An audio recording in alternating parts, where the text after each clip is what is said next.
Welcome to the Just Solutions podcast, where we explore relevant projects, policies, and stories from the perspective of the communities most impacted by climate change: Black, Indigenous, people of color, and those with lower incomes. I'm your host, Aiko Schaefer, Executive Director of Just Solutions. In today's episode, we will discuss how immigrant communities are impacted by climate disasters and the key policy considerations that can address safety, health, and displacement. Today, I'm joined by Ahmed Gaya, Director of the Climate Justice Collaborative at the National Partnership for New Americans. In his work at NPNA, Ahmed explores the intersection of climate and immigrant experience. Welcome, Ahmed, to the Just Solutions podcast. Thanks for having me. Ahmed, it's so great to have you on the show. You and I worked together so much back in 2017, 2018. You continue to do this important work around climate and environmental justice and immigrant rights issues. You and I worked together on Washington State's climate justice ballot measure in 2018, and I always appreciated your commitment to community organizing and field work when it can be so devalued in campaigns. What did that experience of multiracial campaign work teach you? Yeah, I think it taught me a lot of things. It taught me about kind of the power that we have of organizing in communities, and that organizing being led by people from those communities, which is not the way a lot of electoral campaign work happens. And so I think we had some really powerful models to do that. It showed that we could project a very inspirational vision based on justice and equity and not just based on emissions reductions, and that would motivate the base of climate activists. That would turn out when we ran probably the largest volunteer campaign of any electoral campaign in Washington state history, and at least in my time working in the state, and that was motivated around this vision of environmental justice. And so I think those are two really powerful things that we learned. Yeah, definitely, for sure. And although we didn't win that ballot measure, mainly because the industry broke records in spending money to really fight it, which I think says something in and of itself, it definitely was an opportunity to really drive forward that bigger vision in which climate justice and racial justice live together. And so just hearing your answer reminds me of why you're such a good organizer and how you're able to really engage so many people around that campaign. So you've been a longtime community organizer, and now you're working on climate change and immigrant rights. What brings you to working in this intersectional space? Well, I've been personally interested in this issue for pretty much my entire time over the last 15, 16 years. I myself am the child of immigrants from Pakistan. My dad and his family came here in the 70s. I have a lot of family still in Pakistan and elsewhere around the world. I'm a member of a diaspora community. And I've felt entirely through my experience, in this entire time that my immigrant experience, my diaspora experience has a unique experience with the climate crisis. I have experiences, I have conversations with my family that other folks who are not part of those communities don't have. And that immigrant and diaspora communities have this kind of latent potential to be a really powerful, important, and unique voice on the issue that aren't being tapped into, aren't being organized. But we know from the polling, we know from the anecdotal experience, care really deeply about the issue of climate. And your work to really engage communities and to have these deeper conversations has been so important and so impactful. Today, we're talking about the impacts of climate disasters on immigrant communities and potential avenues for policy change.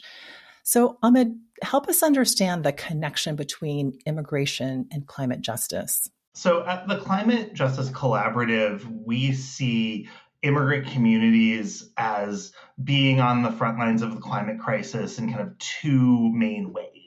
One, immigrant communities here in the United States, like many communities of color, are physically on the front lines of climate disasters, from where they live to where they work to their housing stock that they live in. They have unique vulnerabilities.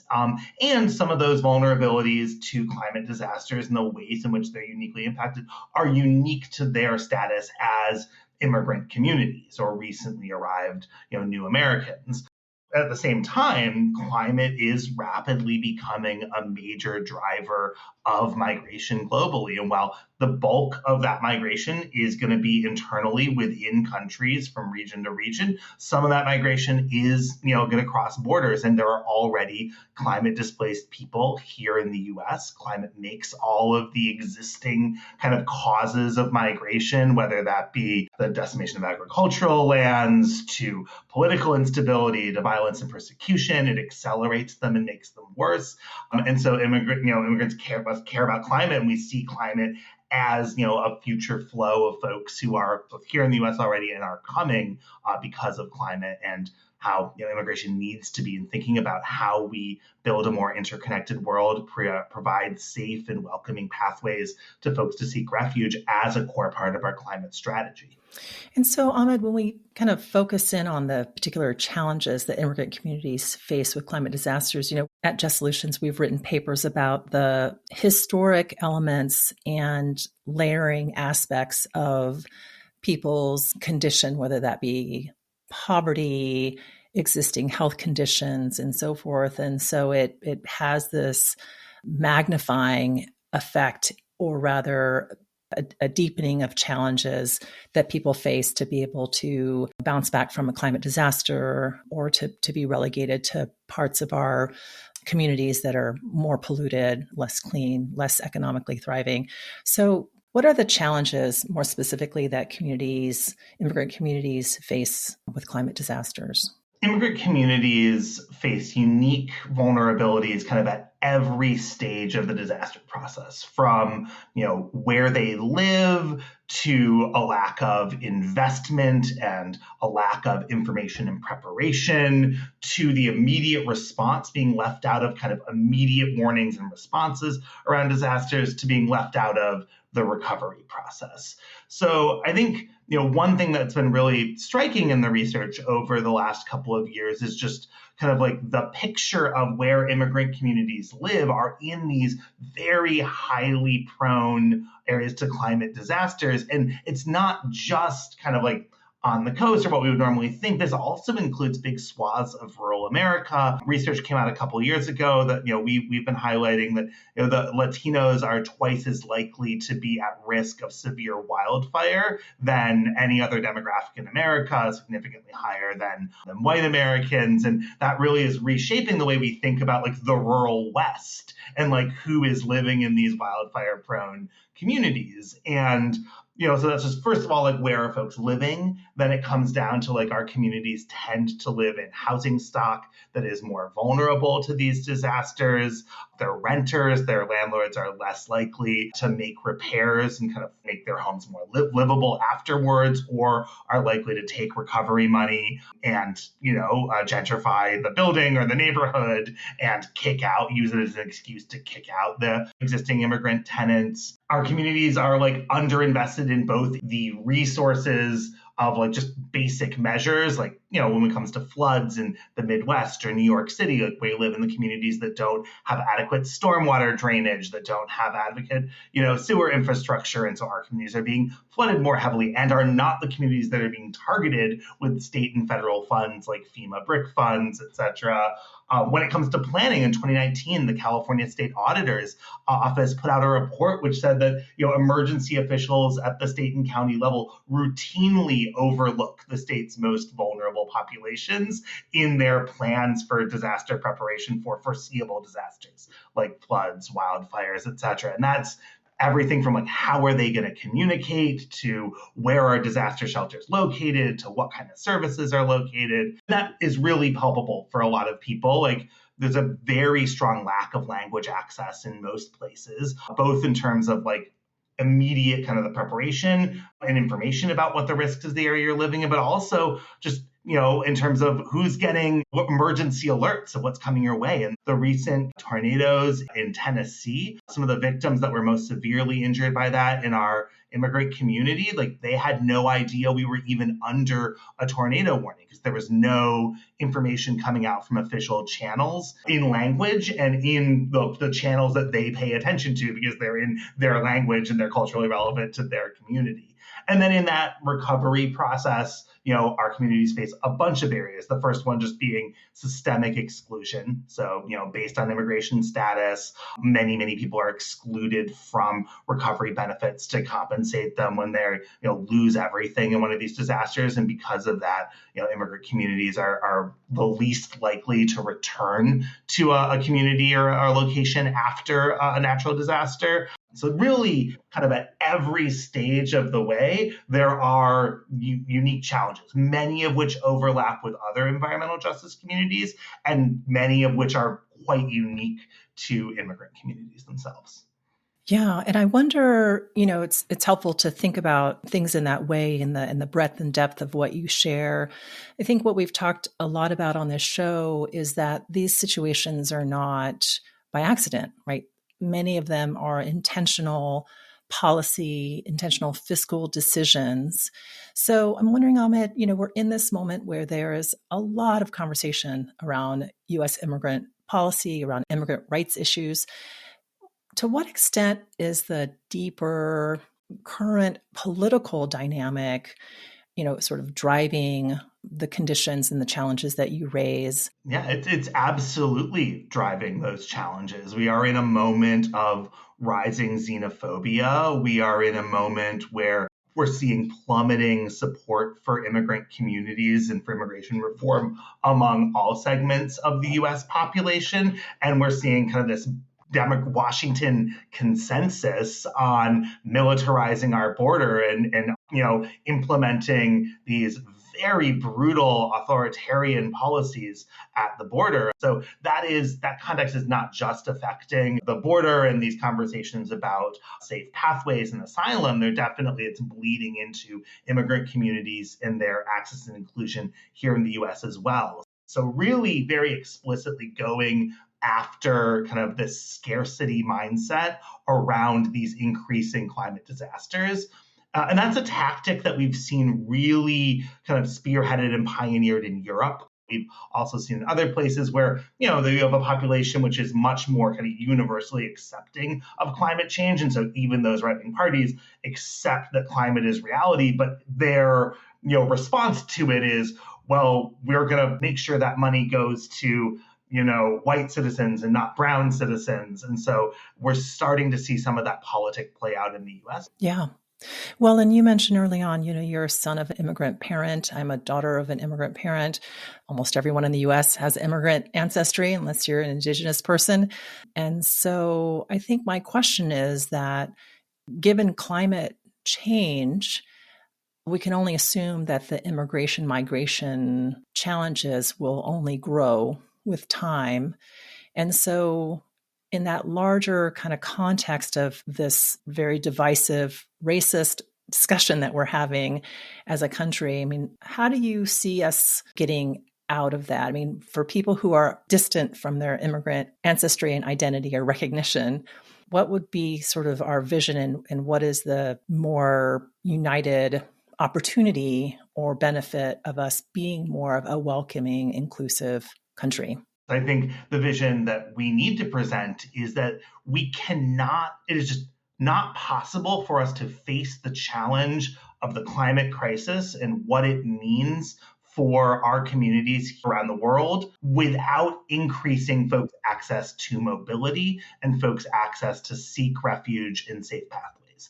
And that we have to see immigration, we have to see mobility as an adaptation to climate change, not as the problem itself. And I think that is kind of the narrative mental trick that a lot of the authoritarian voices want to do, is they want to say like, hey, look, climate change is causing storms and droughts and floods, and it's causing this wave of migration, kind of put people who are seeking refuge in the same category as a natural disaster, as something you should be scared of. And instead, it's like, no, actually being able to move, being able to seek refuge is the solution. It is one solution. People should have a right to stay, and we should invest in all the things that we were talking about before, their resilience. We should invest in the infrastructure. We should invest in, making sure that they are able to rebuild after disasters, both here in the US and globally. But some places are not going to be possible for folks to stay in, and we need to make it possible for folks to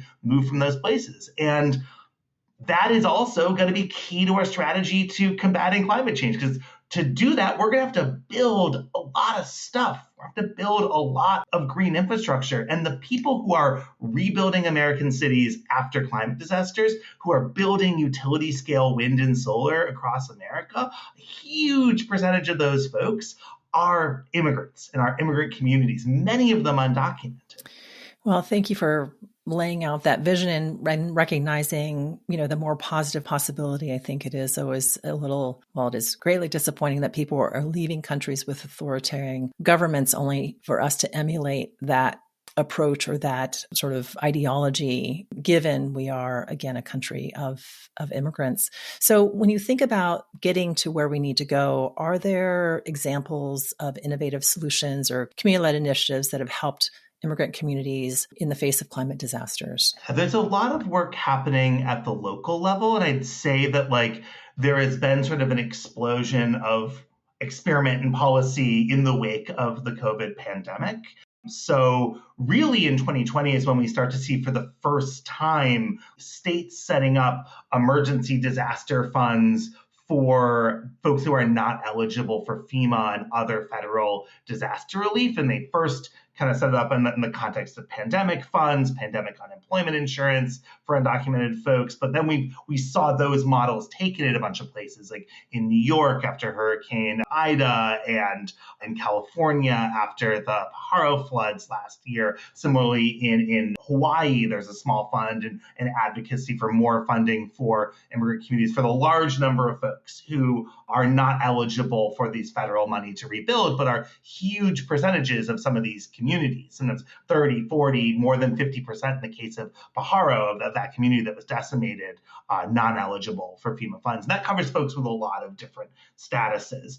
Similarly, there's a greater emphasis on language access. I know that one of our members in Michigan just passed a big kind of sweeping statewide language access bill that will have, among other things, implications on requiring emergency management to include language access plans and allocate staff to that. There's a bill in the Hawaii legislature that our member of the Hawaii Immigrant Rights Coalition and I remember the legal clinic in Hawaii are working on that would specifically place language access staff in Hawaii's emergency management office, because we've just really seen from that and some of the recent examples just how, and especially these communities that are often very high percentages of non-US born residents, how much language access and how much tailored services for those communities are necessary. So I think in terms of a disaster response, those are some really strong examples. And at the local level, I know in Tennessee and in Nashville,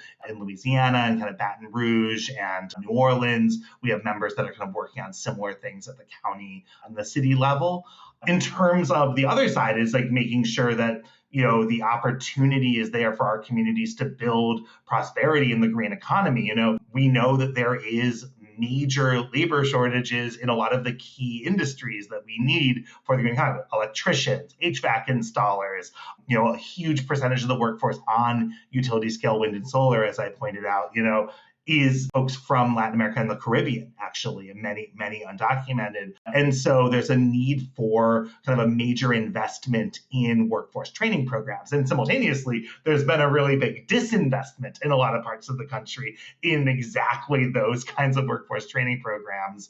So we've been working very closely with our member in New Mexico, Somos Un Pueblo Unido, who just won a really innovative policy in the state legislature, which specifically provides kind of direct cash payments to immigrants. New Mexico defines as hard to reach, difficult to reach populations, but it's defined as folks with limited English proficiency, mixed status households, undocumented folks, et cetera, to be in these kind of workforce training programs. And Ahmed, you raised earlier this belief of, and driven by scarcity, this notion of, we're giving more to immigrants at the expense of giving to US citizens, and this tension that is, we would argue, like not an accurate characterization of what is actually happening. So in when you Southeast New look at Mexico these are campaigns and these workers in the wins and these Permian oil policy fields. efforts, how are they addressing that argument? I mean, I think that the reality is that we know when there is political will,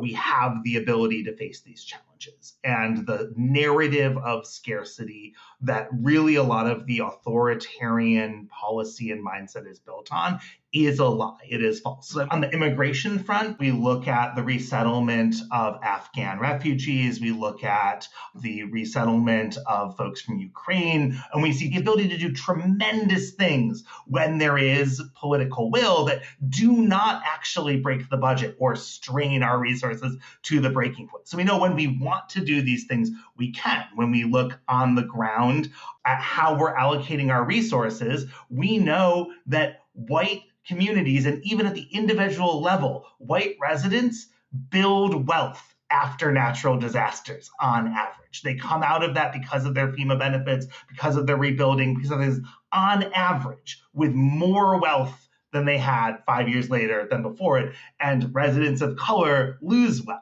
So we have the ability from making simple changes that promote equity in a lot of these systems and include more people to spread this abundance to a lot more folks. But that scarcity narrative really holds back the political will. So political will is really the challenge here, not resources. Well, and I like the examples that you brought in, and we know that through the history of the United States, when we make investments in people, we make investments in communities, when we do recognize that our diversity is a strength and that there is abundance, that we're able to do great things together. You know, for many rural communities, the places in which these climate disasters are happening, are intensifying, immigrant communities are the lifeblood of those communities. They've been seeing declining population for years, and the places where we're seeing population increase, where we're seeing population stabilization, is because of increasing settlement of immigrant communities in those places. And so immigrant communities are actually building the stability of rural America.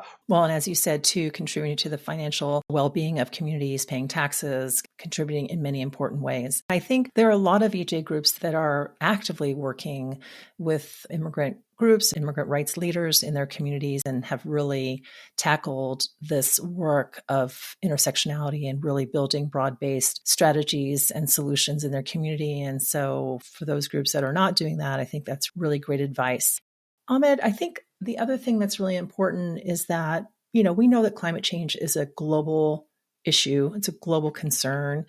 And to what extent are immigrants coming to the U.S. because of climate disasters or from countries that are really experiencing extreme pollution because of our reliance on fossil fuels? I mean, how much of that is shaping their thinking when they come to the United States and their interest in working on climate policy, climate change? I think that that's a very complex question with kind of a complex answer, and I'll try and break it down the best that I can. I mean, the first thing to note is that climate is largely an accelerant and a force multiplier in kind of global migration rather than a individual driver of itself. So climate is making a lot of other things a lot more intense. We're seeing cases where folks are, facing persecution and they're coming to the US because they are part of an indigenous community or another protected group that is facing persecution. They're seeking asylum in the US. And when you dig into that case, the reason they're facing persecution is because government actors or paramilitary groups are trying to seize their land in the state of, increasing resource scarcity and climate change. We're seeing increasingly the drive of, the migration from rural to urban areas as climate change, especially in the dry corridor, accelerates the collapse of a lot of agricultural regions around the world. And so that climate is contributing to an existing factor that, NAFTA contributed to, other trade policies, other economic policies that the US engaged in committed to. Climate change is not the only factor in driving people off of their lands into economic desperation, but it is a factor. And so that's the first to recognize that, like, a lot of folks who are coming into the US who have climate as part of their story, it is a part of their story, and it's often not the only thing. Now, there are some folks, namely, there's a very prominent asylum case right now that's being held for a number of folks from the Mosquito coast of Honduras, the indigenous community there, who very prominently display, like, we are climate displaced people. We are seeking asylum in the United States because climate, through a combination of factors, has caused us to no longer be able to live on our land. Our land is key to our identity. We are facing persecution from the government, from other armed groups because of our identity, because of climate, and very centrally kind of placing climate in that story. And I think we will see more folks do that. But it's also an identity building process of us helping folks in our membership, like, kind of recognize what factors climate is playing. Now, in terms of, like, our immigrant communities, especially new arrivals, extremely motivated around climate, I think one thing I'll say is that, the Climate Justice Collaborative came out of a push from NPNA's members, and many of those members came to do climate work and approached NPNA because their leaders and members voted for climate work to be one of their priorities, and they were very surprised by that. So we're seeing that anecdotally in our membership, it's an issue of high concern. There's also some more, like, quantitative research. Like, in last year, Pew does their polling survey, particularly kind of ethnic groups, particularly of Latinos in America. And that polling both kind of broke down experience with climate change, concern about it based on whether you were a recent arrival, had been in the US for a long time, or been born in the US. And the more, in looking at that polling, the more recent someone was to have arrived in the US, the higher they rated climate as a concern from them, and the more likely they were to say that they had been personally impacted by climate impacts. So I think we both have this kind of anecdotal experience, and we have some kind of quantitative data that, folks who are kind of recently arriving to the US really do understand climate and really do see climate as a pressing threat in their lives. Yeah. Well, and it's such an important point that you make, given that, what we're really invested in is building the political will for action. And so what you shared is so important for us to recognize that we have to build this movement in a way that is inclusive and recognizes the diversity of solutions and interests and the way that we talk about this issue in order to be able to build the movement that it will take for us to make this all happen. And so I appreciate you making that point and pointing out that we really need to do a better job.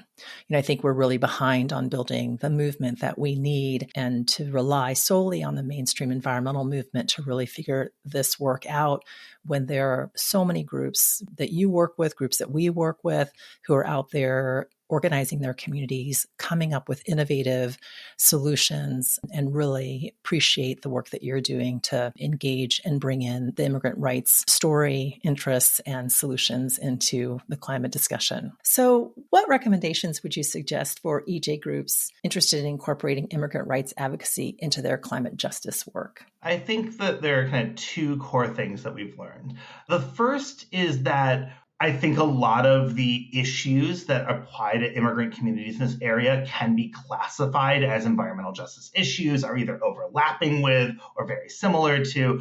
But a lot of the immigrant rights organizations that we work with have a hard time conceiving of themselves as environmental justice advocates. They see themselves as, well, we're, our workforce development work and our green economy work is we're a worker justice group, or we're an immigrant, we're an ethnic-based community organization.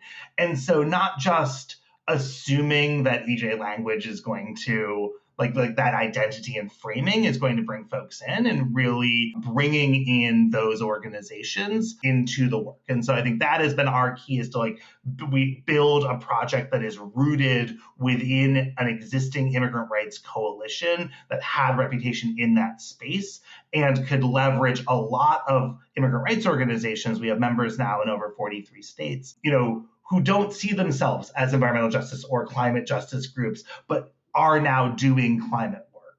And then the second thing is kind of recognizing that while there are many overlapping issues between environmental justice communities and immigrant communities, there are also a lot of unique perspectives and unique issues in immigrant communities, and not just assuming that immigrant communities are like just another environmental justice community that have all of the same concerns as other ones. So, Ahmed, we ask all of our guests this last question. What makes you hopeful about the environmental justice movement today? I can speak specifically to the niche of the movement that I'm in, which is around this intersection of immigration and climate. And I'll say even 2 or 3 years ago, when we were getting this project off the ground, it sometimes felt like we were screaming into the void on this issue, both with our allies in the climate movement and, so to some extent with the mainstream immigrant rights organizations we were trying to pull into this. And there has just been a really rapid and profound change in that attitude over the last couple of years. And I'll say there is a tremendous amount of buy-in from a lot of partners and players who were not part of the EJ movement before, who I think have a lot of political power and have a lot of organizing power, but did not see themselves as a part of this movement, who now do and want to bring that power to the table to support the environmental justice movement. And so that brings me a lot of hope. Me too. Thanks for sharing that.